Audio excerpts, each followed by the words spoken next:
Minggu, tanggal 2 April tahun 2000.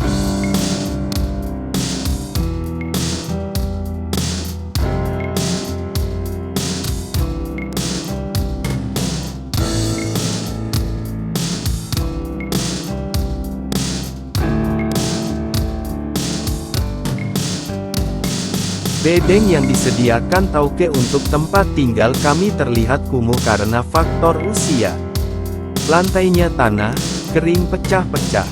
Pada sudut-sudut tersembunyi seperti di kolong dipan atau di bawah lipatan pintu, bertebaran lubang undur-undur.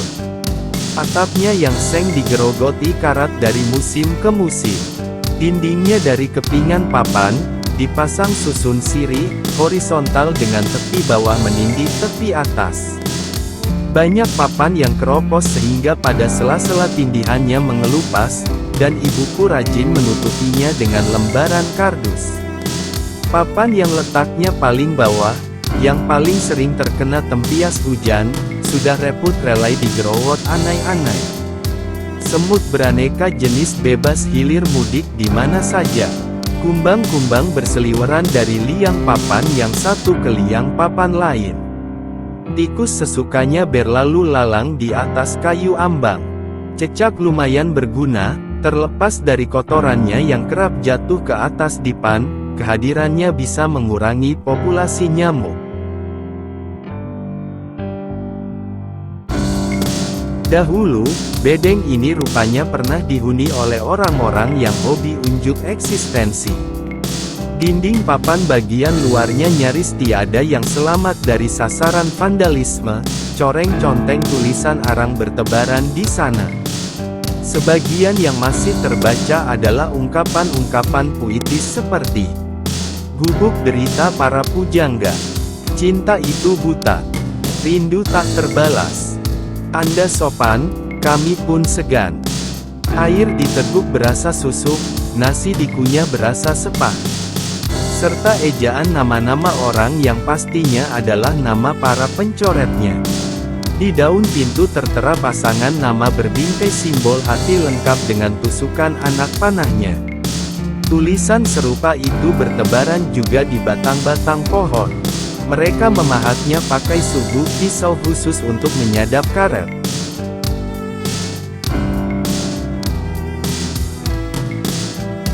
Bedeng itu hanya memasang satu pintu, yaitu pintu di bagian depan saja. Tapi, toh, wajarlah begitu, sebab luas bangunannya hanya 3,5 kali 6 meter. Justru kalau dipasang pintu belakang, bedeng itu tak ubahnya seperti gerbong kereta. Satu-satunya kamar terletak di bagian belakang, itulah tempat tidur orang tuaku.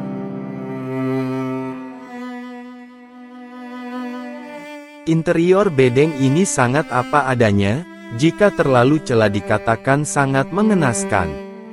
Di ruang depan tersedia bangku panjang setinggi lutut. Jadi, kalau ada tamu duduk di bangku itu, posisinya bersemuka dengan meja dapur yang entah mengapa dari dulunya sudah diset berada di bagian depan. Tak ada sekat yang memisahkan bangku tamu itu dengan dapur, dan bahkan jika seseorang membuka pintu, daun pintunya akan menyentuh rak kayu tempat menyimpan perabot makan. Di atas meja dapur tersedia 2 buah anglo yang dibuat dari bekas sarang semut.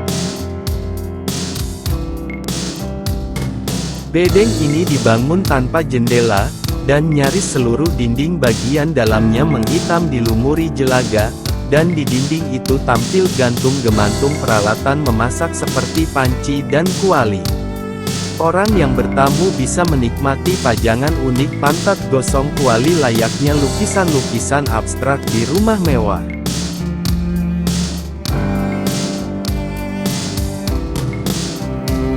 Lalu, di mana aku tidur? Tempat tidurku adalah dipan papan sempit yang kerangka kayunya bersambung dengan bangku tamu. Tidak ada dinding yang menghalangi keberadaan dipan itu, kecuali lantainya 2 jengkal lebih tinggi dari bangku tamu.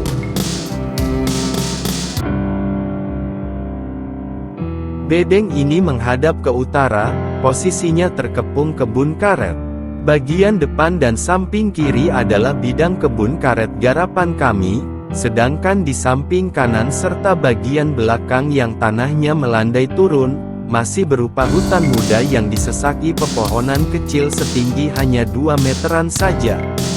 Hutan muda yang dikenal dengan nama repu itu belakangan hari diteroka sedikit demi sedikit untuk bercocok tanam secara tumpang gilir. Ada bekas jalan setapak yang hampir hilang melewati hutan repu itu. Jika ditelusuri, sekira 100 meter dari bedeng terhampar rawa kering yang hanya ditumbuhi ilalang. Aku memberinya nama rawa ilalang. Nah, di seberang rawa ilalang terdapat pula bidang kebun karet milik Bang Aher yang belum dibuka, maksudnya belum disadap.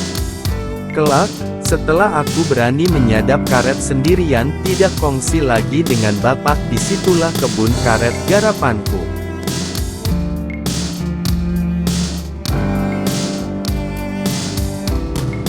Bedeng ini terletak di tepi jalan setapak yang sering dilalui orang dari dan ke dusun. Pada hari-hari tertentu seperti Kamis dan Sabtu, di mana Jumatnya adalah hari pasar raya di dusun, selalu ada orang yang singgah beristirahat. Kebanyakan mereka adalah para peladang yang pekerjaannya meneroka hutan nun jauh di ujung jalan setapak. Hutan tak bertuan yang mestinya dijaga dan dilestarikan itu digerogoti secara rakus. Setiap tahun mereka saling memasang patok perbatasan, lalu mengklaimnya sebagai tanah pribadi. Mereka berladang di sana, menanam karet, lalu menjual kebun karet itu dengan harga murah ke tauke-tauke kaya di dusun. Tak heran jika ada ungkapan, yang bakir makin bakir, yang fakir tetaplah fakir. Bedeng ini adalah saksi perjalanan hidupku yang sepi. Bedeng ini menjadi ruang berteduh di kala panas dan hujan. Pekikan siamang yang dikicauhi burung merangkaikan simfoni pagi, sedangkan kalau malam dimeriahkan orkestra jangkrik serta dedaunan yang bergemerisik. Jika terang bulan acap terdengar burung hantu menangis di kejauhan, atau kadang-kadang anjing menyalak, atau babi menguik begitu dekat di sekitar. Memang menyeramkan untuk siapa saja yang tak terbiasa, tetapi bagi kami, suara itu merupakan teman sepanjang malam. Dan justru sebaliknya, jikalau suatu malam binatang-binatang membisu, reranting dan dedaunan senyap, keheningan sempurna, maka aku akan merasakan suasana yang amat mencekam, seakan-akan itu adalah semacam firasat alam bahwa sebentar lagi akan terjadi sesuatu, dan sesuatu itu amatlah menakutkan.